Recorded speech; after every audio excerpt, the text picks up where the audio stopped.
Hello everyone, आज है 20 मई और आज इस वीडियो में हम बात करने जा रहे हैं आईडीएफसी फर्स्ट बैंक के बारे में।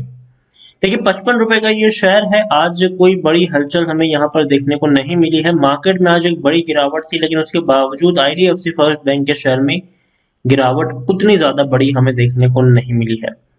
वीडियो में हम डिस्कस करेंगे कि 55 रुपए का ये शेयर खरीदारी के लिहाज से क्या हाल फिलहाल में अट्रैक्टिव है कि नहीं, सस्ता हो चुका है कि नहीं, लॉन्ग टर्म में यहाँ पर पोटेंशियल है कि नहीं पैसा बनने का, उन सारी चीजों के बारे में हम यहाँ पर बातचीत करेंगे। लेकिन उससे पहले अगर आपने अभी तक चैनल को सब्सक्राइब नहीं किया है तो प्लीज अभी इसे सब्सक्राइब कर लीजिए, क्योंकि आगे भी बहुत सारे वीडियोस हैं जो वो काफी ज्यादा हेल्प करेंगे। तो चलिए शुरू करते हैं। तो आईडीएफसी फर्स्ट बैंक 55 रुपए का शेयर पिछले एक महीने में देखे तो अच्छी खासी तेजी दिखा चुका है। 8.5% से लेकर 9% का ग्रोथ है। 50 रुपए का शेयर था, तेजी बनी, गिरावट आई, तेजी बनी, थोड़ी सी गिरावट हमें देखने को यहाँ पर मिली। लेकिन एक साल में अगर देखें बढ़िया पैसा बना है यहाँ पर। 185% का ग्रोथ है। 18 रुपए का शेयर था, बड़ी तेजी आई जी, 70 रुपए के करीब पहुंचा, वापस ये शेयर टूट गया 50 रुपए के करीब, लेकिन वापस इसने तेजी दिखाई है और तेजी दिखाता भी रहेगा आने वाले कुछ वक्त तक।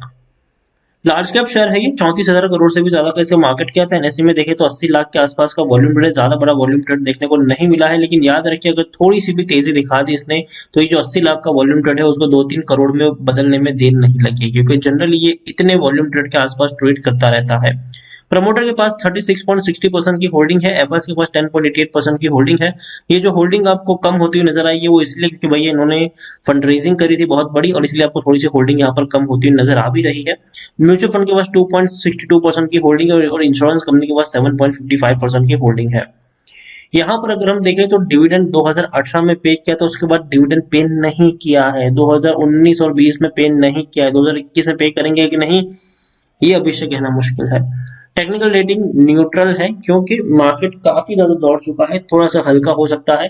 और ऐसे में आईडीएफसी फर्स्ट बैंक मेरे हिसाब से अगर थोड़ी सी भी यहाँ पर करेक्शन आती है तो मौका बनेगा बाइंग का। लेकिन 55 रुपए भी कोई बुरा शेयर, मतलब बुरा प्राइस नहीं है एंट्री लेने के लिए। According to Moneycontrol user 75% लोग खरीदने की बातचीत कर रहे हैं, 23% लोग बेचने की सलाह दे रहे हैं और 2% लोग होल्ड करने की नसीहत दे रहे हैं। रिजल्ट्स के बारे में अगर हम बात करें तो रेवेन्यू ऑलमोस्ट इंटैक्ट है। 4,000 करोड़ के आसपास के रेवेन्यू पिछले 5 क्वार्टर में बने हैं। लेकिन जो चीजें डेवलप हुई है वो प्रॉफिट्स में है। 76 करोड़ का प्रॉफिट 100 करोड़ में तब्दील हुआ, फिर 109 करोड़, फिर 135 और फिर अभी भी उतने के आसपास ही खेल रहा है। ये कोई ज्यादा बड़ा फर्क देखने को नहीं मिला था और इसीलिए रिजल्ट्स के बाद आपको थोड़ी सी तेजी देखने को मिली, क्योंकि मार्केट एक्सपेक्ट करा था कि भैया थोड़ा सा तो ग्रोथ दिख जाए, लेकिन वो ग्रोथ नहीं दिखा था और यही वजह थी कि शायद थोड़ा सा करेक्ट हुआ था। लेकिन जितना भी करेक्ट हुआ था वापस से उतनी तेजी इसने दोबारा से दिखा दी है।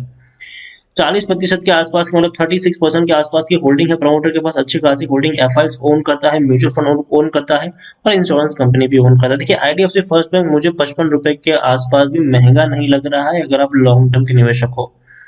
और अगेन मैं आपको यहाँ पर सलाह दूंगा कि अगर आप लॉन्ग टर्म के निवेशक हो भी तो मैं कहूंगा कि कम से कम 2-3 साल का नजरिया आप यहाँ पर रखिए। और गिरावट अगर थोड़ी बहुत भी आती है, 50 रुपए के करीब पहुंचा था, ठीक है, बाइंग का मौका था।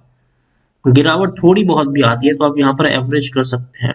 मानिए कि अगर आपको यहाँ पर 1000 शेयर खरीदना तो पहले 250 शेयर खरीदिए, फिर वेट करिए, थोड़ी सी गिरावट आए, थोड़ी और क्वांटिटी ऐड कर लीजिए, वेट करिए, गिरावट है और क्वांटिटी ऐड करिए और लॉन्ग टर्म का प्लान लेके चलिए। आईडीएफसी फर्स्ट बैंक अच्छे खासे प्राइस पर फ्यूचर में ट्रेड करता हुआ नजर आ सकता है, क्योंकि कंपनी की जो प्लान्स है वो काफी बेहतर है। कंपनी ने क्रेडिट कार्ड बिजनेस में एंट्री करी है और इतना ही नहीं, सक्सेसफुली उस बिजनेस को रन भी कर रहे हैं ये। और हाल फिलहाल में ही अगर हम देखें तो सिटी बैंक ने इंडिया से एग्जिट ले लिया है। सिटी बैंक का जो क्रेडिट कार्ड बिजनेस है वो किसको मिलेगा ये तो अभी से पता नहीं है, लेकिन एक चीज यहाँ पर श्योर है कि भैया एक बिजनेस जो है क्रेडिट कार्ड का, उसमें भैया एक अभी भी बड़ी जगह बाकी है। और आईडीएफसी फर्स्ट बैंक ने वहां पर ना कि बस एंट्री करी बल्कि काफी सस्ते प्राइस पर लोगों को अट्रैक्ट भी कर रहे हैं क्रेडिट कार्ड का चार्जेस कम करके। तो ये एक अच्छी बात है। आईडीएफसी फर्स्ट बैंक मेरे हिसाब से खरीदारी करी है, बने रहना चाहिए। फ्रेश बाइंग भी अगर आप यहाँ पर करना चाहते हो कर सकते हो, लेकिन एक चीज हमेशा याद रखिए, देखिए, ज्यादा लालच में आकर, जल्दबाजी में आकर किसी एक प्राइस पर बहुत सारी क्वांटिटी मत खरीद लेना।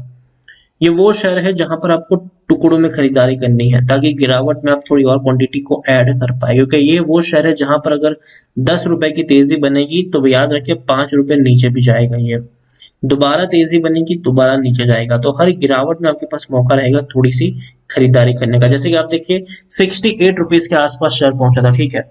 अगर आप सारी की सारी होल्डिंग 60 रुपए के ऊपर कर लेते तो भैया आपको नुकसान था यहाँ पर।